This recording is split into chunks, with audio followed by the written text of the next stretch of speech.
Continuando con el programa, le damos la palabra a Javier Galicia, que viene desde Milpalta. Tlazocamati, Axcan Nehuatl, Nipapaki, Ipampa Nikikta, Iguanikaki, Senka Mawistik Motlactol. Nehuatl Ninotocayutia, Javier Galicia, Iguanonihuala, Ompa Inilpa, Inaltepetl. Yo soy Javier Galicia y me da muchísimo gusto estar aquí presentes y escuchar las palabras de los compañeros que me han precedido. Y ciertamente cuando uno los escucha y ve, me parece fundamental lo que se han estado comentando. Sin duda, el recuerdo o los recuerdos en lo individual o lo colectivo nos señalan de dónde venimos y hacia dónde vamos. En náhuatl, en la mañana solimos decir ¿qué no timoclahuilti? Para decir cómo les ha recibido la luz del día. En español nuestras formas de saludar es buenos días, pero en náhuatl es ¿qué no timoclahuilti? ¿Cómo te ha recibido la luz del día? En esta expresión básicamente se nos muestra lo que ya ha pasado, cómo hemos sido nuestro estar durante la noche. En el pensamiento náhuatl tenemos el pasado enfrente, mientras que el futuro lo tenemos en la espalda. Por tanto, nosotros sabemos de dónde venimos porque siempre estamos mirando de dónde estamos procediendo. Nunca lo dejamos. Tehuanti, tiquirtaca, ompa o tihualaque. Amotigmate, campanca. Pero no sabemos hacia dónde vamos, porque lo futuro lo tenemos, es lo incierto, lo que tenemos hacia atrás. En este ámbito, cuando se sugería que era para la integración del Plan de Desarrollo y Programa General de Reordenamiento Territorial de México 2024-2040, un poco venía hacia la mente qué plantear en este momento, cuando se está proyectando una ciudad hacia el futuro y cuando no hemos reconocido todavía, como se ha mostrado, todo de lo que somos todavía en este momento. Ompa y Nilpa, en Huehue, Malacachitepec, Momoxco, allá en Milpalta, la antigua Malacachitepec, Momoxco, Tehuá, Nochtin, Tlacame, Titlactoa, Tomasehuatlactol. Allá en Milpalta todavía se escucha un náhuatl que desde tiempo inmemorial lo tenemos presente. Somos el último bastión en este momento, donde se sigue escuchando el náhuatl, que es muy cercano a decir de varios lingüistas a lo que se habló en México Tenochtitlan. Tenemos una variante dialectal muy cercana.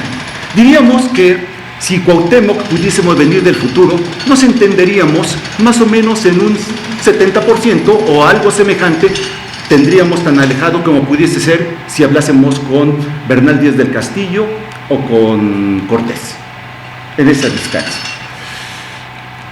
En este ámbito, valdría la pena entonces recordar que esta ciudad, y mis compañeros lo han hecho, ha estado cimentada precisamente sobre la estructura de pueblos originarios, que sin duda los ha ido consumiendo, pero muchos otros se han negado a ser absorbidos por esta urbe. También un poco, y me ha gustado el hablar en la última parte, por dos razones. Tenemos una ciudad, la vemos, la vislumbramos como la parte urbana, pero tenemos otra parte de la ciudad que es la parte rural, en donde todavía, les decía, aún perviven más de 2,000 nahuablantes que en la vida cotidiana que siguen utilizando la lengua. Sin duda, esta variante está en una crisis profunda. Los que la tienen como lengua materna tienen alrededor de 80 años y más. Los pocos que la mantienen como segunda lengua tienen alrededor de 70, 60 años, y es cuestión de tiempo. Y es una cuestión de tiempo porque en lo que se está documentando en la política nacional y en la política de la Ciudad de México nunca se vislumbró que hubieran grupos indígenas y que por tanto se tuviera que educar, como lo señalaba el doctor, una educación diferenciada donde se enseñase en lenguas indígenas. Cuando las comunidades hablaban todos en náhuatl, la gente, hubo esta política nacional de pedirles, a mi padre le tocó, pedirles que no dejaran de hablar la lengua para que solamente hablasen español. Esa es una realidad de la que tampoco hemos vuelto, porque tampoco tenemos en la actualidad una política que ayude a la revitalización lingüística de las diferentes regiones. Bien, Axcan, in náhuatl, Ticlactoas que in tiquilnamiqui. ¿Qué quiere decir esta palabra?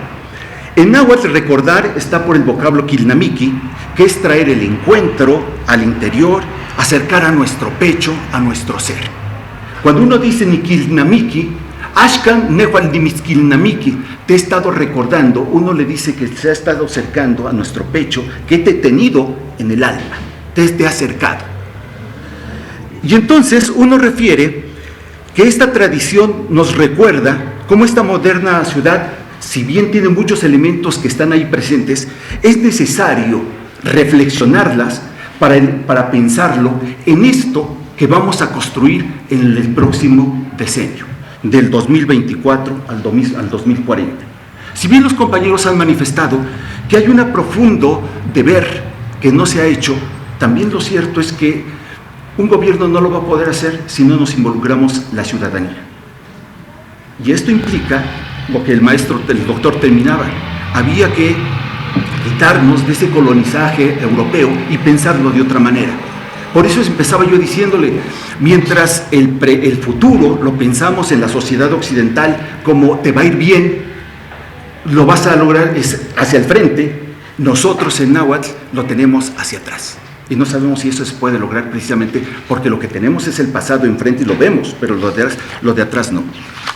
En este ámbito, valdría la pena, y un poco retomo lo que se decía, ningún trabajo es suficiente si no se socializa.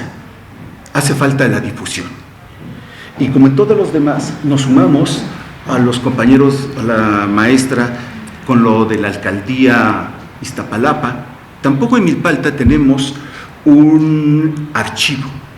El último que tuvimos fue quemado durante el tiempo de la Revolución y con ello en la parte parroquial se quemaron miles de documentos de los que ya después no tenemos pues ya forma de acercarnos. Hace muy poco a la UNAM le vendían un documento con el nombre del Códice del Cacicazgo de Malacatepec. Este documento no lo adquirió la UNAM, 3 millones de pesos, y que se decía, de acuerdo a las fotos que se presentan, que es un documento que lo tiene un anticuario norteamericano, que está en Estados Unidos y que nos habla de la historia, de la primera historia colonial de Milpalta. De Milpalta no tenemos más que unos títulos primordiales, muchos documentos por la defensa de su tierra, documentos jurídicos, y 2 documentos en lengua náhuatl, que están en el Archivo General de la Nación y hablan un poco de la fundación, pero de esta fundación colonial de Milpalta. Y ha sido precisamente hace poco tiempo, 2 años, que se hizo una nueva reinterpretación bajo la mirada de los nahuablantes contemporáneos sobre este documento y afortunadamente estuvo bien que se sacase en un programa social y se extendiera y se repartiera a toda la comunidad. No tienen la suerte muchos documentos y muchos textos de que los compañeros han ido generando de la crónica, compañeros del Consejo de la Crónica. Perdón. Existe otro documento, es un mapa que fue confeccionado en 1690 para la defensa del territorio de Milpalta. Es un mapa que enmarca todos los lindes territoriales, pero está en posesión de una persona, en lo individual, y lo anda paseando por todas partes y después de varios años pues está totalmente descuidado. Es de los pocos. ¿Por qué no tenemos entonces estos documentos tan importantes en un sitio específico? ¿No se nos ha prendido la luz para ver que necesitamos generar un archivo? Pues sí, en el año 2013 intentamos hacerlo, pero como no estaba dentro de, diríamos esto, del material inventariable, se formó el espacio, se pusieron muchos documentos y al no ser inventariado todo lo que entraba, entonces así como entraba, salía. Precisamente es porque no está reconocido como una actividad importante para los propios lugares. Milpalta ha sido sitio de mucha investigación. En su momento, un grupo que acompañó a Antonio Peñafel en el siglo XIX hizo algunos textos, están allí. Boas sacó varios textos hacia inicios del siglo XX, se publicaron en Estados Unidos y ya. Tenemos muchas publicaciones de antropólogos que han estado en Milpalta, pero de los trabajos finales tampoco se tiene noticia.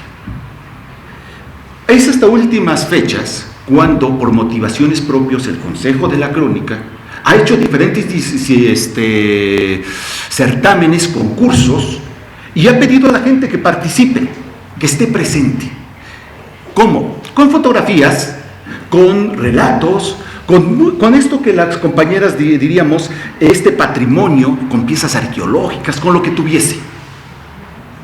Volvemos a nuestro primer problema, es que de lo que se llega, pues muchas ocasiones no lo podemos dejar en un solo lugar porque no tenemos el lugar. Y de lo poco que está, tampoco hay la sensibilidad para poderlo publicar. Y entonces se pierde. Bellísimas fotos, documentos y toda esa parte. Y esto hace entonces que los documentos que se tengan, las piezas que se tienen, pues algunas se registran o se quedan en las casas y de repente pasa al olvido. Digamos que son como los problemas que tenemos en general. En ese sentido, aquí valdría la pena recordar una de la importancia que el doctor ha trabajado y que me parece fundamental. La lengua náhuatl. Hace un rato el doctor comentaba que todos los mexicanos conocemos muchísimos términos y él ha hecho un verdadero catálogo. Gracias por todo ese catálogo de términos náhuatl que todo el tiempo utilizamos. Hay muchas palabras que sin duda nosotros no sabemos que son nahuatlismos. Yo les preguntaría cómo dicen en español pepenar, porque el término pepenar es náhuatl, ni pepenía. Entonces, ¿cómo hacemos? Es rejuntar, coleccionar, pero diría alguien recoger cuando dice chiquita, xicpepena, intlaoli. Mira, recoge el maíz y no llevo el recogedor y lo barro, sino es recogiendo uno por uno. Entonces, este término de repente los tenemos y ahí está. Sin duda, inclusive nos hace falta entender el español que nosotros utilizamos. ¿Por qué? Porque mucho de nuestro español está plasmado, rebasado o más que rebasado, estaría sujeto a las estructuras sintácticas del náhuatl. Voy a ponerles, por ejemplo, cuando decimos venía a hacer este trámite y generalmente le comentamos, venía o viene. No, es que en náhuatl es onigualicta. Hay partículas de objeto que señalan que estoy viniendo a realizar una acción, pero todavía no la realizo. O sea, solamente he venido, todavía no la estoy realizando. Eso se le llama partículas de movimiento. Nitlacuaco, vine a comer. Nitlacuato, fui a comer. O sea, no son tiempos verbales, solamente son partículas de desplazamiento. Y lo tenemos. Y se pasaron al español. Y ahí lo tenemos. Otro, voy a subir arriba a cambiar el foco. Y todos dicen, espérame, ¿cómo vas a subir? Bueno, pues es que se necesita una partícula de objeto para decir a dónde voy a subir y qué voy a hacer, porque eso lo señala el náhuatl. En alguna ocasión, veía yo a un amigo que le decía a su papá en náhuatl, amarra el burro, pero en náhuatl. Y el muchacho lo quedó mirando. Y le dice, ¿por qué no vas a amarrar el burro? Es que aún no me has dicho dónde.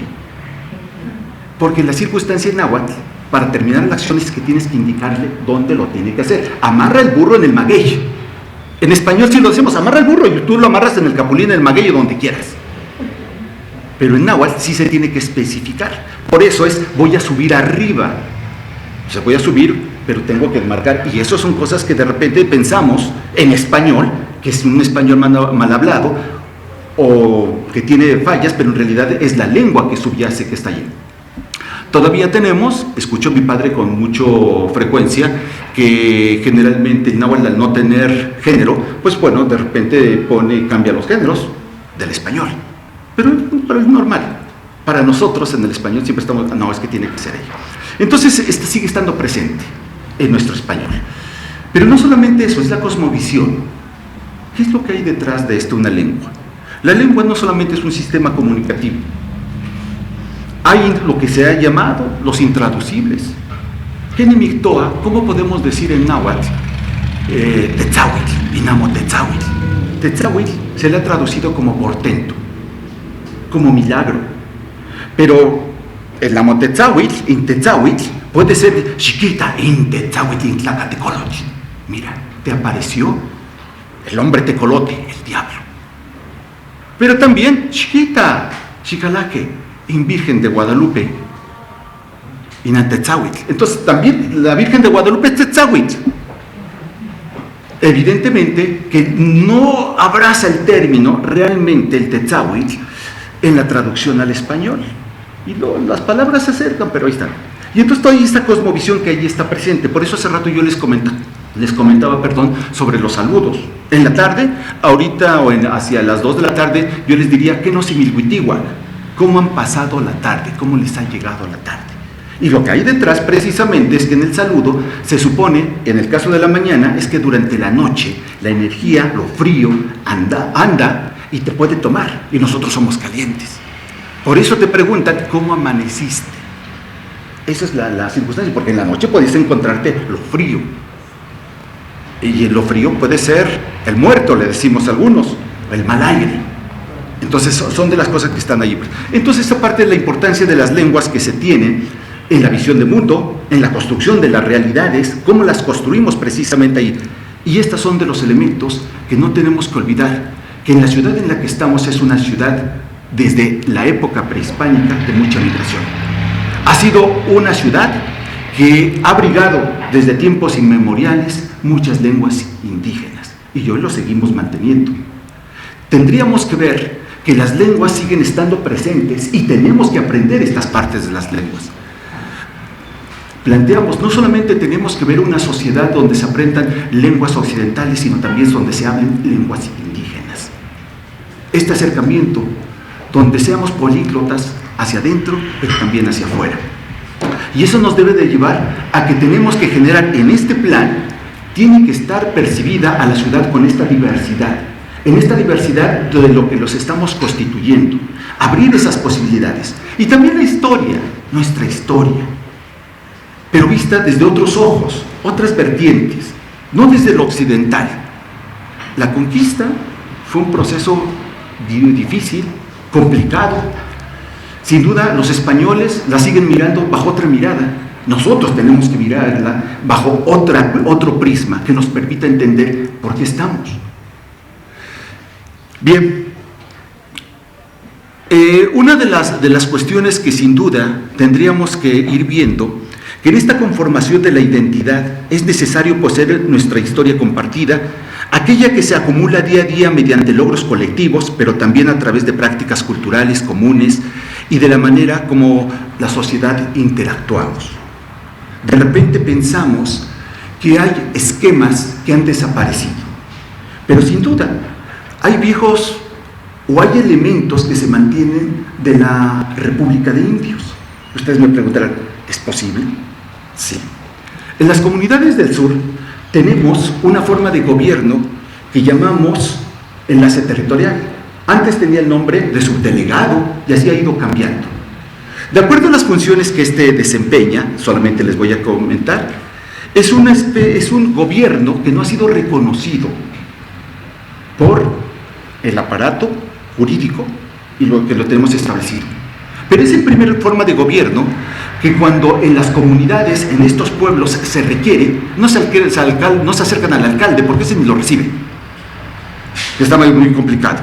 Entonces se acercan a este primer escalón de gobierno y que es intermediario en problemas, por ejemplo, de linderos de tierras, tanto en el urbano como en el campo. Entonces él va como autoridad, pero no tiene ningún apartado jurídico formal del derecho positivo mexicano, tiene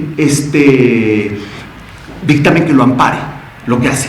Pero él va para definir linderos de tierras. Actúa en la solución de problemas civiles cuando se están peleando entre unos y otros vecinos, sin ser policía. Redacta y atestigua convenios, acuerdos de conformidad ciudadana, participa en solución de problemas de vialidad, extiende constancias de domicilio, constancias de posesión de predios. Ustedes dirían, bueno, pues es que pues con un acta telefónico, con esta parte del recibo telefónico, sí, pero el teléfono muchas veces ni está.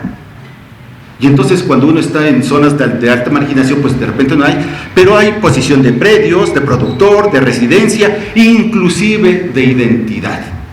Yo vengo porque no tengo, y ustedes dirán, sí, pero la parte formal, pues el INE.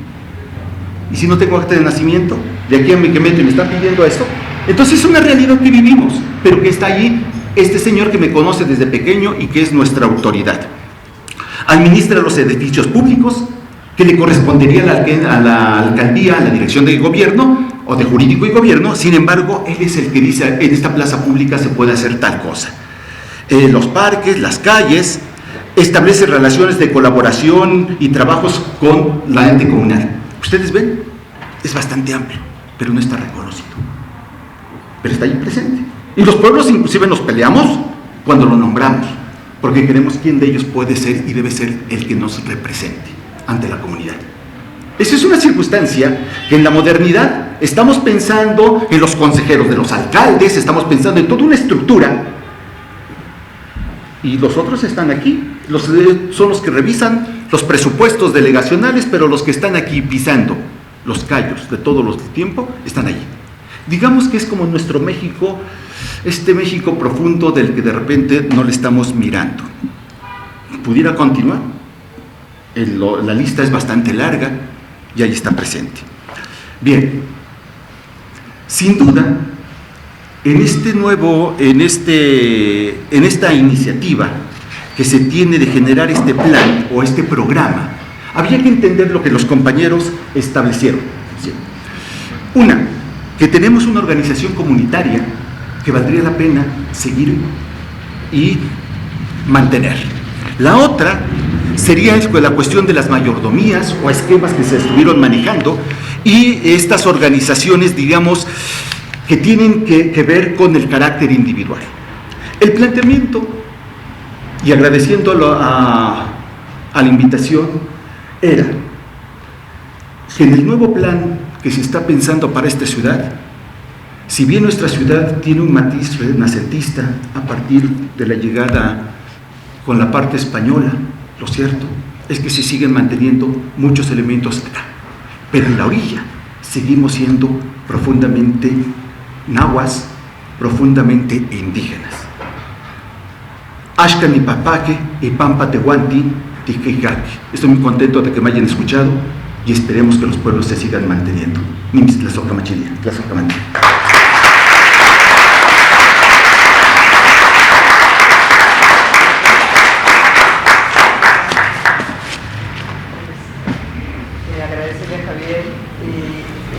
Pues está abierto si quieren lanzar algunas preguntas.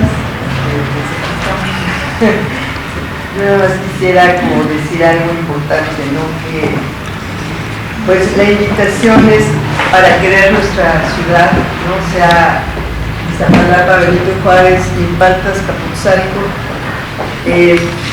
seguirla cuidando, quererla y sobre todo preservar las tradiciones, pese a los embates de la modernidad que vamos viendo todo el tiempo, para nuestras futuras generaciones, que sepan que tienen una identidad, que tienen una rama, una raíz, que es toda nuestra gran ciudad. Y para eso, pues los cronistas somos los que pues investigamos, preservamos, difundimos, sobre todo, sea en cualquier medio.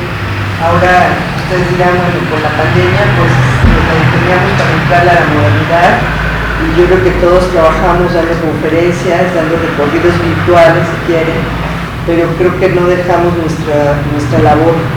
Hasta la misma pandemia la tuvimos que, con dolor y pues hacer una crónica de ella, porque seguramente en nuestras comunidades hubo pérdidas humanas, por supuesto, pero también estos silencios que hubo en las calles, que todo se quedó parado, que no veíamos gente en los parques, ¿no? Eso pues a todos yo creo que nos dolió. Y bueno, pues esa es la tarea del cronista y muchas gracias. No sé si quieren hacer algunas preguntas. Sí. Un comentario. Sí. Yo trabajo en el Instituto de Planeación.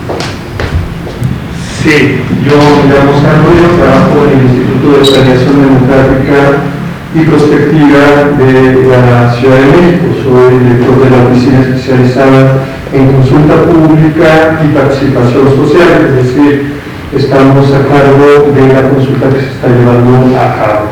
Hace unos días, cuando la jefa de gobierno, la doctora Claudia Sheinbaum, dio a conocer que se publicaba la convocatoria a este proceso, señaló que la característica con la que deseamos que sea distinguida esta consulta es porque nos habremos acercado a todos los barrios, a todas las colonias de la ciudad a consultar a la población. Y digo a la población porque no solamente vamos a pedir la opinión de la ciudadanía, también estamos pidiendo la opinión de los niños, es decir, todas y todos los que vivimos, visitamos, usamos, disfrutamos y padecemos esta ciudad. Yendo a los barrios, lo primero a proponer la discusión de la ciudad que queremos, a pedirle a la gente que haga un ejercicio de imaginación para concebir qué tipo de futuro podemos construir que sea mejor para todos nosotros. Nos sorprende que lo primero que hacen las compañeras y los compañeros de los barrios es hablar de su pasado. ¿Sí? Les pedimos hablar del futuro y la conversación comienza diciendo: hace 40 años aquí empezamos a pelear por este pedazo de tierra, por tener una vida digna, nos esforzamos, ya no están aquí los que iniciaron esta lucha, pero los recordamos, etc. ¿Sí?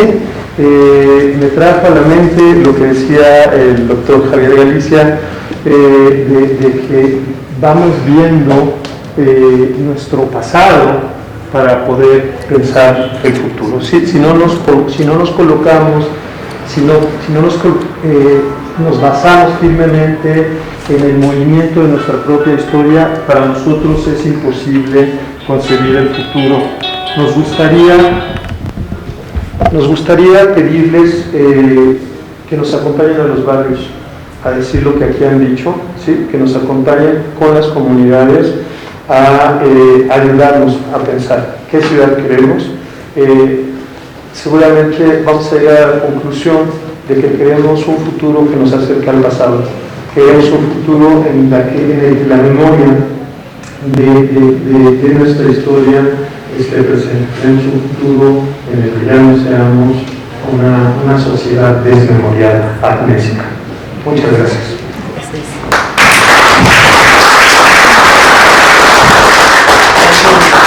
¿Alguien más que quiera compartir algo? Juan Gerardo. Bueno, primero que nada, gracias a los ponentes, gracias también a la Secretaría y al Instituto de Planeación Democrática por convocar a esta discusión. Es muy importante que toda la ciudadanía participe. Y a mí me parece también que, en efecto, la demanda de que se abran archivos históricos y centros de documentación en todas las alcaldías, pues es algo que venimos pidiendo desde hace mucho tiempo. Digamos que recuerdo el trabajo de un compañero hoy ya muerto, con Guillermo López, que nos convocó hace cuánto, 15 años quizás, ¿verdad? Mucho.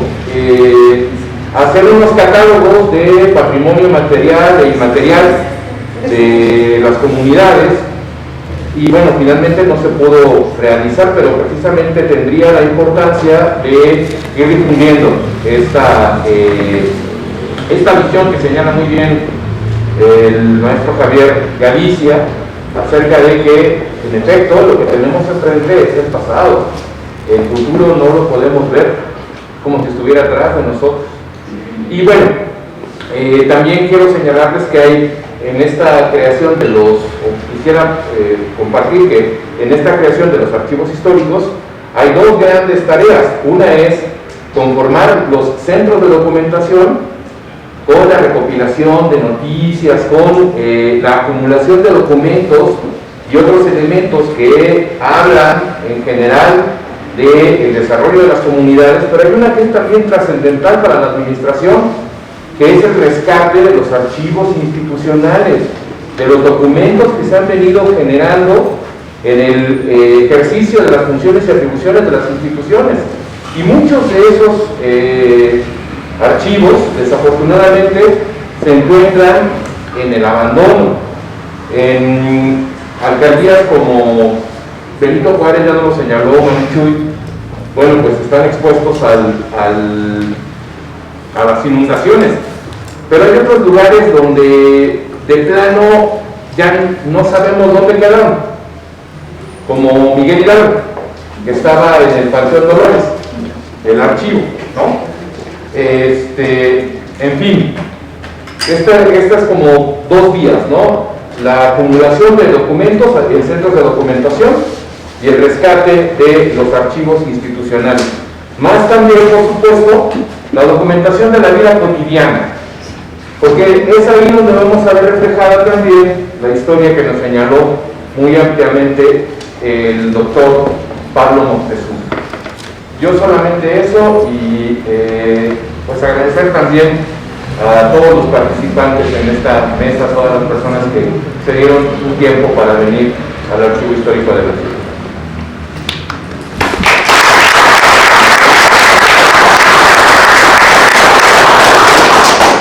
Pues agradecemos de antemano y bueno, nada más recapitulando, yo sí quisiera recordar que pues el cronista lleva mucho peso en sus hombros y que pues sí, de vez en cuando las autoridades reconozcan esta labor que hacemos honoríficamente. Y bueno, un ejemplo en Chihuahua, el cronista de la ciudad, él está a cargo del archivo. Casi en la República hay muchos cronistas que están a cargo de los archivos. Creo que somos los mejores para preservar ese tipo de documentos, los valoramos en serio. ¿Alguien quiere? Sí. Sí. Es que dijeron que solo había 4 alcaldías que tenían archivo como conformado y quisiera saber cuáles son. Bueno, Iztapalapa es un hecho, Azcapotzalco también tiene, ¿verdad? Pues tenía. Es que ese es el problema, que como va cambiando la administración, muchas veces... Sí, está Iztapalapa, Tláhuac, Xochimilco y Coyoacán activos, porque en realidad todas las alcaldías en algún momento, cuando eran delegaciones, lo llegaron a tener. De hecho, bueno, existía el Consejo de la Crónica como una institución de la ciudad y a través de ese consejo se fue promoviendo el establecimiento de esas instituciones, ¿no? La conformación de esas instituciones, pero pues se fueron perdiendo. Betty ha hecho un censo. Betty estuvo en la pandemia ocupada en hacer este censo, preguntarle por teléfono, buscar a los compañeros. Y bueno, creo que es respecto a eso, si me importante. permites recordar, pueden buscar en el Facebook de Archivo Histórico de Iztapalapa.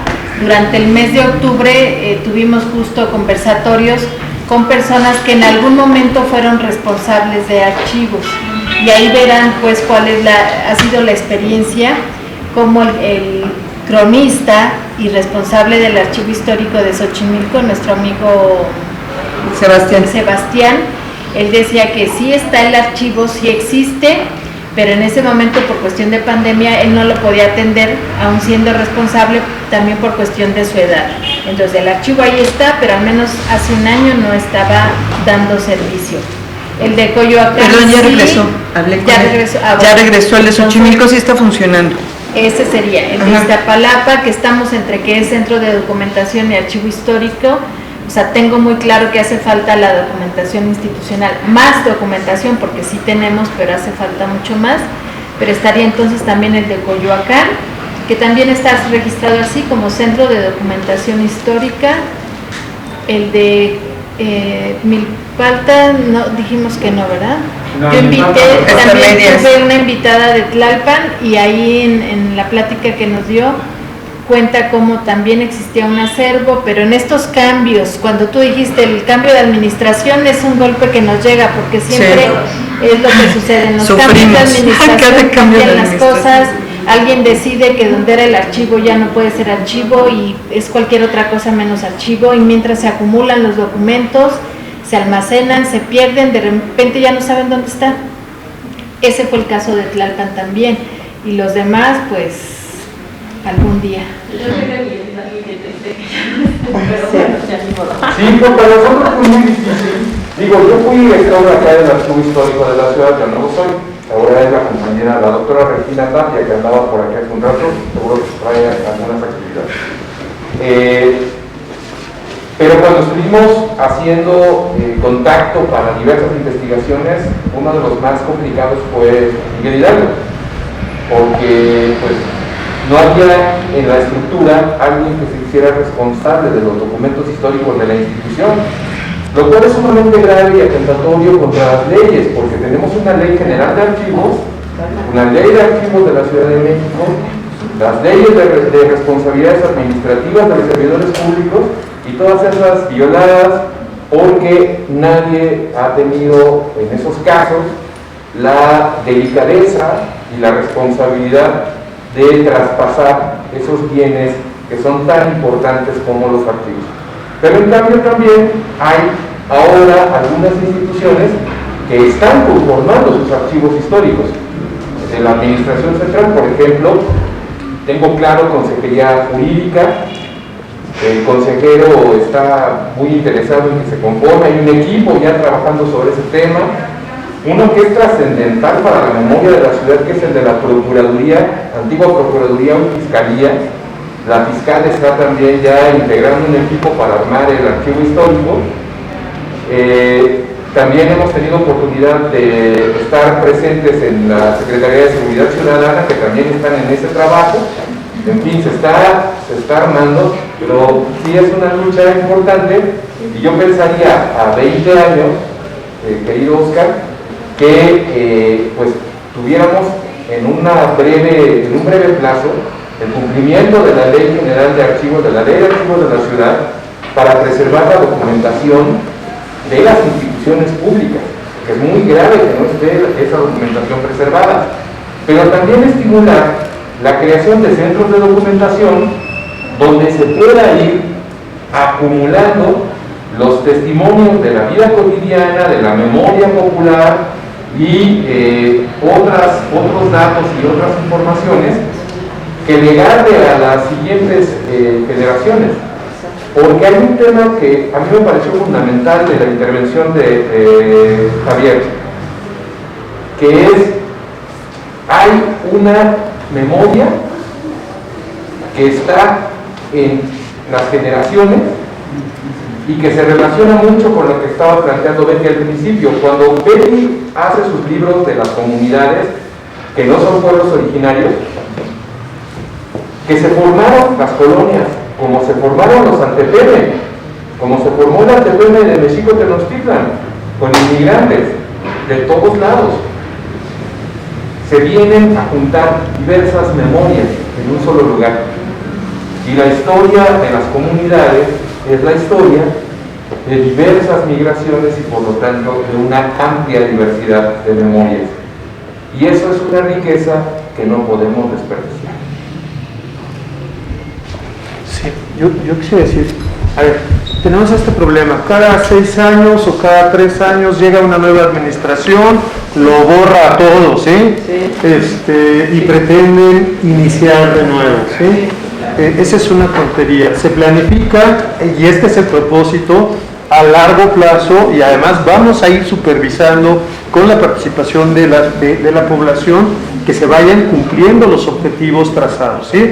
Entonces, por lo menos nos vamos a brincar los próximos 3 gobiernos para que no puedan tomar decisiones contrarias a la protección de nuestro patrimonio histórico y de nuestro patrimonio cultural, ¿sí? Entonces, en el capítulo de cultura, tenemos que escribir una propuesta muy concreta para proteger estos archivos, para enriquecerlos, para generarlos, para darles vida y que la gente los haga suyos.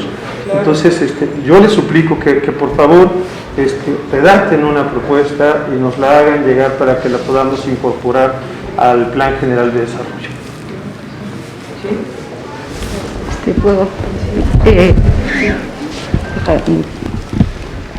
Quería yo comentar, maestro Alicia, que sí existe la educación bicultural y bilingüe en México, y existen los libros en náhuatl. Me imagino que es insuficiente, por supuesto, pero quería yo preguntarte si esto existe y se aplica, porque yo he visto los libros en lenguas náhuatl y otras lenguas. Entonces, ¿cuál es la situación de la educación realmente en este aspecto? Bueno, sí existen y están presentes en varios estados de la República. Hay una dirección en la SEP de educación indígena. Sin embargo, empezamos porque en el Distrito Federal no se reconoce como una zona indígena. Milpalta no está reconocida como zona indígena. Sí. Y él no se reconoce, aunque formalmente se dice que para en la última instancia lo que define si una población es o no es indígena es el habla. Y aunque teníamos en ese momento, en la década de los 70, un buen número de nahuatlantes, no se les reconocía como tal. Por tanto, entonces no tenían derecho a estar incorporados en educación, en la dirección de educación indígena. Y por tanto, entonces, tenían que darle una educación generalizada como la que se da en la Ciudad de México, no reconociendo eso.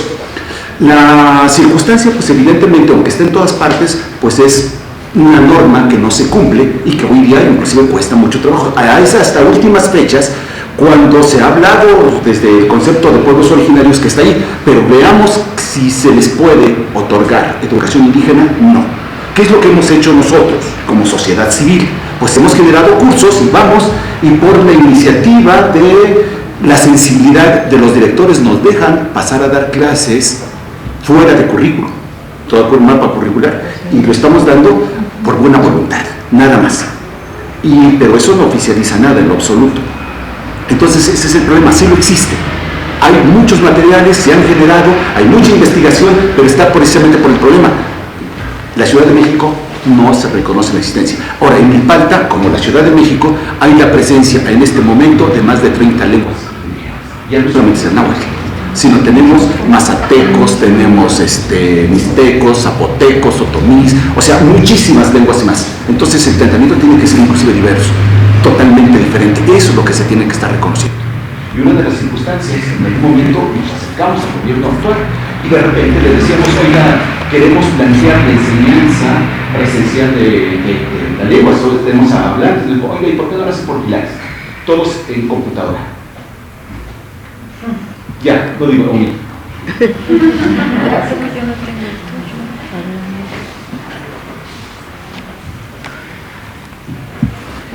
Ya creo que ya cerramos, ¿sí, doctor? Para el que guste, hay unos libros de obsequio allá en el café.